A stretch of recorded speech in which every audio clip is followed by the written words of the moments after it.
All right, so I got another one. I had heard a lot of things about Saloon Door. I finally had the main one that they were talking about, which is a chocolate peanut butter stout, and was by far the best one I've had. So now I'm gonna try one of their regular flagship beers, everyday beers, and let's see what it's about. I don't expect too much. I just have to balance it out because I learned hard from Firestone Walker. I had a lot of their specialty beers, so in my head I had this big build up, and then I finally got to go there and it had a lot of very casual every day, and there was nothing wrong. There were good beers, just I went from that expectation to that, and it just kind of baffled my mind. I didn't have as good a time as I should have. I really enjoyed going there and stuff, but that kind of really threw me off. So, and the stouts they had, they were quality, but they're very light bodied, so they just weren't my thing.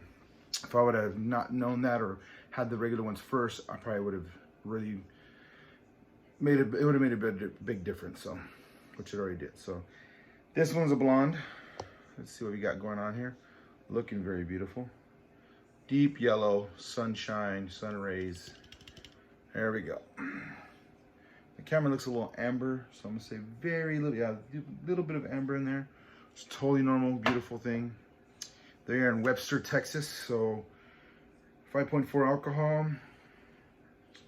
Tastiest draw in the West. Let me see. That's all I got. So this, has a nice picture on it. That's these are the ones I've seen out now. I don't know if they had something before or not, but they're out now. Ooh, super deep. This has honey in it. I'm getting that real honey, but not in a sweet way. So there's a lot of complexity in honey because it's a complex sugar basically that is concentrated over time, and the bees have to keep absorbing it and spitting it back out.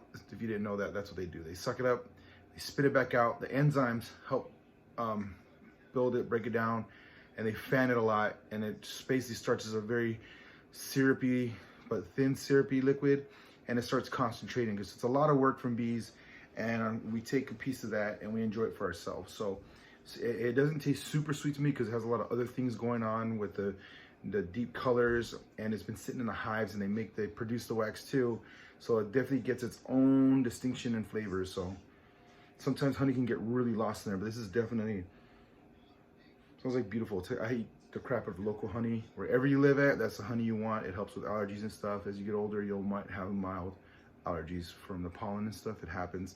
That will help your body build a slight immunity and makes it a little easy on you. Oh, that's so beautiful. Definitely, yeah. All right. Ooh, so it's definitely more hop. I'm getting the malt, but the hop is distinguishing it. Like it's boom. I'm present. I'm here. So it's balanced, but you're really gonna get that. You're gonna get hit with that, and it kind of takes you away from the honey a little bit and the maltiness. But the malt is not as abundant. The honey just leaves that extra. Like on the tip of my tongue, I can still get the honey, which is beautiful. It's like floral, so it's not just floral. It has a bitterness of the floral hops. It could be the combination, but the actual flower taste, and the craziest one for me was ABK6. It's a cognac. They get their own bees, they grow their own honey, and they create this liquor from their cognac, but it's the sweeter one, and they soak those cubes and they put it in there and let it sit, and the liquor really draws it out, and it broke up the natural oils and proteins, and I actually tasted the inside of the flowers in it. So that's what I'm getting. It's almost like a sunflower or I don't know why I'm thinking like purple, like a purple. It's just because they have a lot of blue flowers here and purple, and the pigments are slight. And if you ever eat a little bit, so I'm learning in the restaurant, man, I'm actually messing with this stuff. It actually has different little flavors. So the red pigment, usually like radicchio and stuff, they're usually more bitter.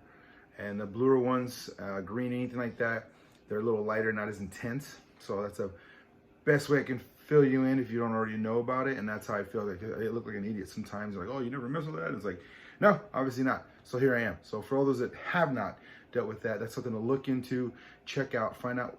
Don't just go eating flowers. Find out which ones are local in your area that are natural and that you can eat, and the petals are perfectly fine. This is like a petal got into my mouth and then opened up. Rose water is a good example, but I don't like rose water. It's very perfumey, but it is used on food. It's a classic dessert on stuff, and not my favorite, but I also was young and didn't understand. So in stuff, you can have some of that perfuminess, that oil that just cascades over, really bitter.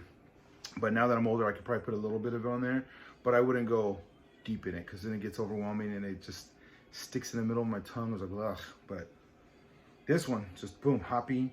The malt's in the background, but it's a very light body, so it's almost like water refreshing, but then the honey just sticks on the tip of your tongue.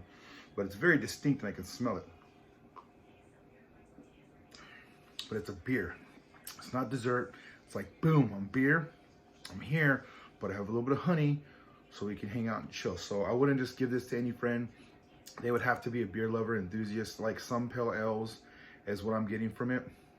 I don't know if it's different like if you went there and you had some, so I'm getting definitely floral bitterness and that little bit of that flowery flavor. It's just enough of the honey. You really have to pay attention, and I've been really working on trying to expand the connection of how to describe the flavors to you, so that's the closest I can get.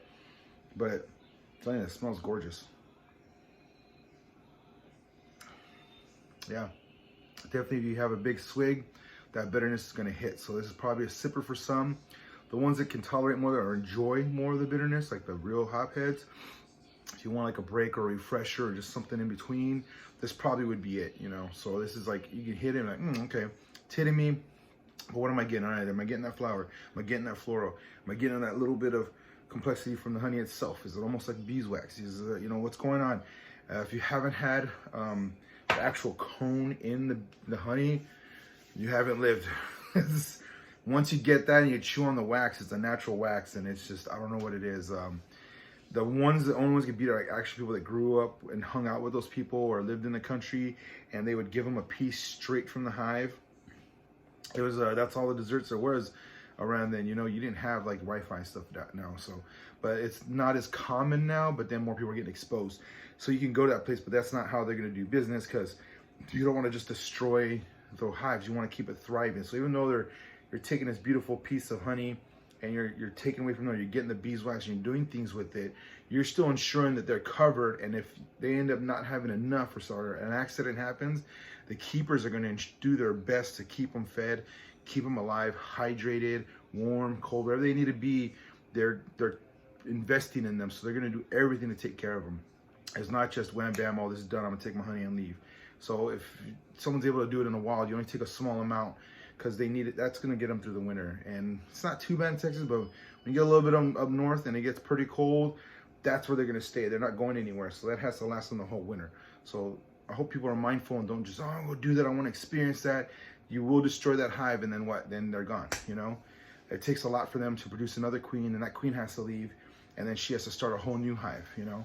So just to be a little more aware, they do very much help flowers pollinate, and then do ensure that we can influence some, but they are just the number one to do. It's natural, it's part of the ecosystem. Let it be, don't fight it. Let's keep them around and do enjoy some of it, but do be mindful of it. So cheers to the bees. Yeah, wow, that's it. They did a good job on it. Yeah, can't argue. This is one that just would make me sit there and think. So if you had a lot on your mind, this is one to sit there and just ponder, enjoy. All right, here's a can. Hopefully you like it. Saloon door, Webster, Texas. If I get a chance, I'm gonna go there. I hear great things. They're small, but they are fierce and they are doing great. And people that go there tend to love everything about them. I felt bad a couple years ago. I couldn't recommend them because none of their beers were out. But then I saw this. Keep an eye out. You might get lucky, but do be careful and have a good night.